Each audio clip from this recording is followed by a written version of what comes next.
Bonjour et bienvenue à l'entrevue On s'engage. Aujourd'hui, nous sommes avec l'école secondaire Le Versant à Gatineau et on va faire un petit tour de piste d'où est rendu le projet Colorier pour la solidarité qui a obtenu une bourse On s'engage à l'automne dernier dans le cadre de notre campagne. Donc, je vais commencer avec une première question pour toi, Florence. Peux-tu nous expliquer en quelques mots en quoi consiste le projet Colorier pour la solidarité? Fait que notre projet consiste à faire des macarons. Puis, c'est des petits macarons qui vont s'épingler, que tu peux épingler partout. Fait que sur ton sac, sur tes vêtements, peu importe. Fait que c'est pour sensibiliser à plusieurs causes. Fait que c'est des élèves de différents niveaux qui participent puis qui conçoivent les designs pour soutenir une cause de leur choix. Mais on peut soutenir plusieurs causes, puis c'est toujours le fun de participer à plein de projets. Fait que nos causes principales sont l'environnement, le LGBT, les discriminations raciales, puis il y en a plusieurs d'autres. C'est vraiment pour tous. Fait que c'est les élèves qui aident à les produire, qui font les designs et qui les vendent. Fait que il y a aussi quelques implications de profs ou de personnel dans l'école. Fait que c'est vraiment toujours le fun parce qu'on adore participer avec eux autres. Puis vraiment, on a un grand taux de participation, plus que le projet initial où est-ce que ça s'enlignait. Parce que, évidemment, c'est vraiment très satisfaisant et amusant de créer quelque chose, comme surtout quand ça vient de toi, puis genre le macaron sort, ça te rend tellement fier. Fait que c'est ça, puis le résultat a vraiment l'air professionnel, fait que c'est vraiment génial.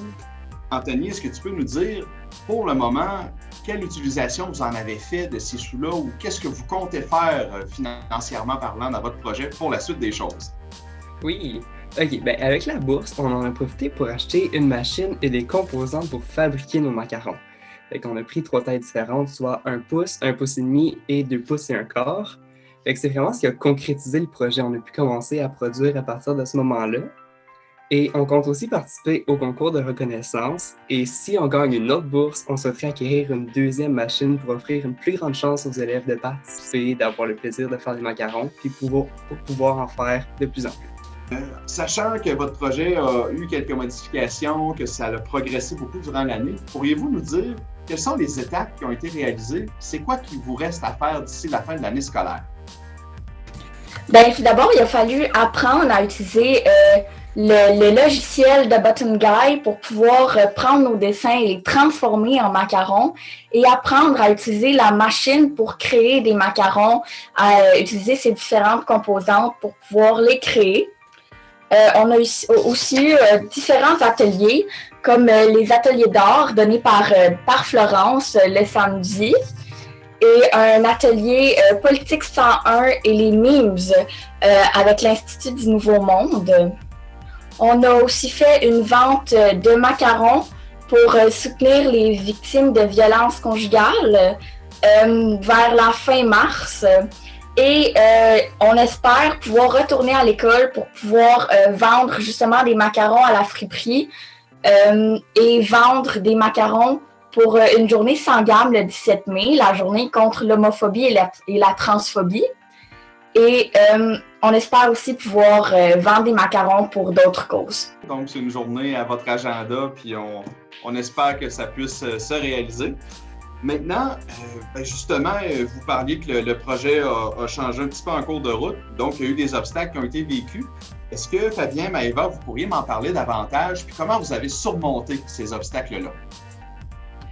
Oui, au début, notre projet consistait à faire des feuilles de coloriage pour sensibiliser à divers enjeux. Mais finalement, ça ne convenait pas aux besoins de l'école à cause de défis liés à la communication de l'école, sans message du jour, rassemblement à l'agora et de tenue de kiosque. On a changé le projet au cours de route pour atteindre le niveau d'objectif de sensibilisation, mais d'une façon un peu différente qu'au début. Il y a aussi eu une journée sans gamme qui s'organisait, dont on n'était pas au courant au début. Donc, aussitôt qu'on l'a su, on a sauté sur l'occasion. Puis, c'est ce qui nous laissait 24 heures pour faire le plus de macarons possible. C'était vraiment un beau travail d'équipe, honnêtement. On était toutes là, on est restés après l'école. Donc, en une journée, on a fait plus de 200 macarons qu'on a pu vendre quelques jours après. Je pense le lendemain ou l'après-lendemain. Puis, on en a vendu beaucoup, en fait. Et le reste, on l'a donné aux 2 organismes et l'argent récolté également. J'aimerais ça savoir, de quoi êtes-vous le plus fier jusqu'à présent dans l'accomplissement de votre projet? Pour ma part, moi, je suis très fière de l'implication. Au début, il n'y avait pas beaucoup de participation, puis ça me décourageait un peu parce que moi, je voulais vraiment que le projet soit lancé puis que ça continue. Surtout que c'est ma dernière année au secondaire, j'avais peur que ça se continue pas l'année prochaine. Mais avec la modification du projet, il y a tellement eu un taux de participation qui a comme boosté d'un seul coup. Ça a été énorme. Fait que je suis vraiment rassurée parce que l'année prochaine, il va y avoir une belle relève. Puis j'ai hâte que le projet évolue avec eux autres.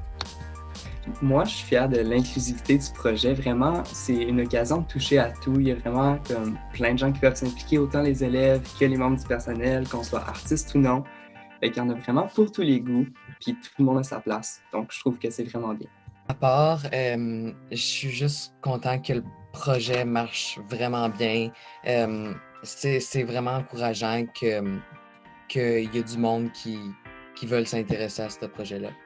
Moi, c'est vraiment l'esprit d'équipe. Le fait de savoir qu'on peut compter les uns sur les autres, qu'aussitôt qu'il y a un petit pépin, tout le monde est là pour s'aider. On se montre nos connaissances, comment utiliser la machine, le logiciel, tout le monde s'entraide, puis ça, c'est vraiment le fun. Vraiment content de ce que j'entends. Puis si vous aviez un conseil à transmettre à des élèves, des jeunes de votre âge, dans d'autres écoles au Québec, qui aimeraient faire un projet similaire au vôtre, ce serait quoi que vous leur donneriez comme conseil?